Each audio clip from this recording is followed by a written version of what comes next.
नमस्कार। इस ब्रीफिंग में शामिल होने के लिए आप सभी का धन्यवाद। जैसा कि आप सभी जानते हैं, 22 अप्रैल 2025 को लश्कर-ए-तैयबा से संबंधित पाकिस्तानी और पाकिस्तान प्रशिक्षित आतंकवादियों ने भारत में जम्मू और कश्मीर के पहलगाम में भारतीय पर्यटकों पर बर्बरतापूर्ण हमला किया। 25 भारतीयों और एक नेपाली नागरिक को कायरतापूर्ण मौत के घाट उतार दिया गया। मुंबई के 26 नवंबर 2008 के हमलों के बाद यह भारत में हुई किसी आतंकवादी हमले में मारे गए आम नागरिकों की संख्या की दृष्टि से सबसे गंभीर घटना है। पहलगाम का हमला अत्यधिक बर्बरतापूर्ण था, जिसमें वहां मौजूद लोगों को करीब से और उनके परिवारों के सामने सिर पर गोली मारी गई। हत्या के इस तरीके से परिवार के सदस्यों को जानबूझकर आघात पहुंचाया गया। साथ ही उन्हें यह नसीहत भी दी गई कि वे वापस जाकर इस संदेश को पहुंचा दें। यह हमला स्पष्ट रूप से जम्मू और कश्मीर में बहाल हो रही सामान्य स्थिति को बाधित करने के उद्देश्य से किया गया था।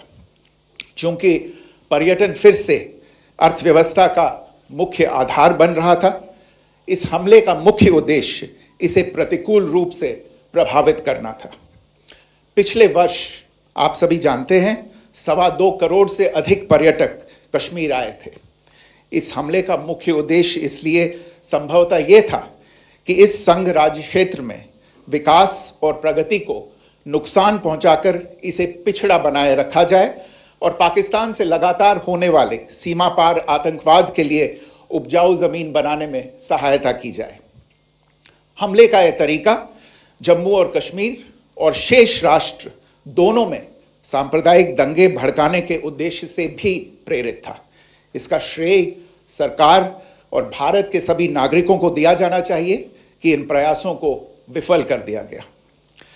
एक समूह ने खुद को रेजिस्टेंस फ्रंट टीआरएफ कहते हुए इस हमले की जिम्मेदारी ली है। यह समूह संयुक्त राष्ट्र द्वारा प्रतिबंधित पाकिस्तानी आतंकवादी समूह लश्कर-ए-तैयबा से जुड़ा हुआ है। यह उल्लेखनीय है कि भारत ने मई और नवंबर 2024 में संयुक्त राष्ट्र की 1267 कमेटी की सैंक्शंस मॉनिटरिंग टीम को अर्धवार्षिक रिपोर्ट प्रस्तुत की थी, जिसमें टीआरएफ के बारे में साफ इनपुट दिए गए थे। इससे पाकिस्तान स्थित आतंकवादी समूहों के लिए कवर के रूप में टीआरएफ की भूमिका सामने आई थी। इससे पहले भी दिसंबर 2023 में भारत ने इस टीम को लश्कर-ए-तैयबा और जैश-ए-मोहम्मद के बारे में सूचित किया था, जो टीआरएफ जैसे छोटे आतंकवादी समूहों के माध्यम से अपनी गतिविधियों को संचालित कर रहे हैं। इस संबंध में 25 अप्रैल को यूएन सिक्योरिटी काउंसिल प्रेस वक्तव्य में टीआरएफ के संदर्भ को हटाने के लिए पाकिस्तान के दबाव पर भी ध्यान दिया जाना चाहिए। पहलगाम आतंकवादी हमले की जांच से पाकिस्तान के साथ आतंकवादियों के संपर्क उजागर हुए हैं। रेजिस्टेंस फ्रंट द्वारा किए गए दावे और लश्कर-ए-तैयबा से ज्ञात सोशल मीडिया हैंडल द्वारा इसको रीपोस्ट किया जाना इसकी पुष्टि करता है। चश्मदीद गवाहों और विभिन्न जांच एजेंसियों को उपलब्ध अन्य सूचनाओं के आधार पर हमलावरों की पहचान भी हुई है। हमारी इंटेलिजेंस ने इस टीम के योजनाकारों और उनके समर्थकों की जानकारी जुटाई है। इस हमले की रूपरेखा भारत में सीमा पार आतंकवाद को अंजाम देने के पाकिस्तान के लंबे ट्रैक रिकॉर्ड से भी जुड़ी हुई है, जिसके लिखित और स्पष्ट दस्तावेज उपलब्ध हैं। पाकिस्तान दुनिया भर में आतंकवादियों के लिए एक शरण स्थल के रूप में पहचान बना चुका है। यहां अंतर्राष्ट्रीय स्तर पर प्रतिबंधित आतंकवादी सजा पाने से बचे रहते हैं। इसके अलावा पाकिस्तान ने इस मुद्दे पर विश्व और फाइनेंशियल एक्शन टास्क फोर्स जैसे अंतर्राष्ट्रीय मंचों को जानबूझकर गुमराह करने के लिए भी जाना जाता है।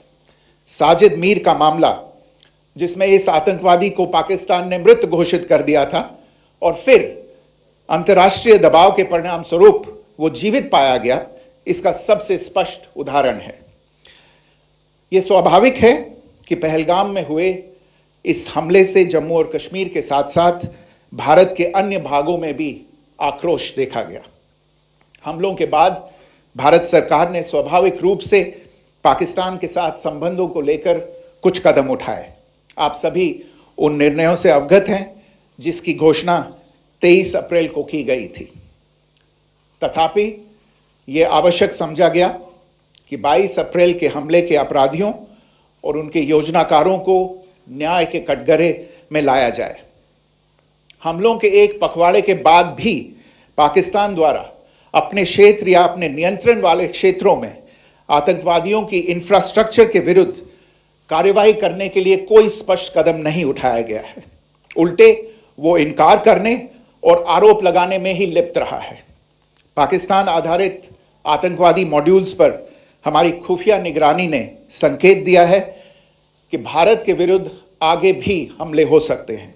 अतः इनको रोकना और इनसे निपटना दोनों को बेहद आवश्यक समझा गया।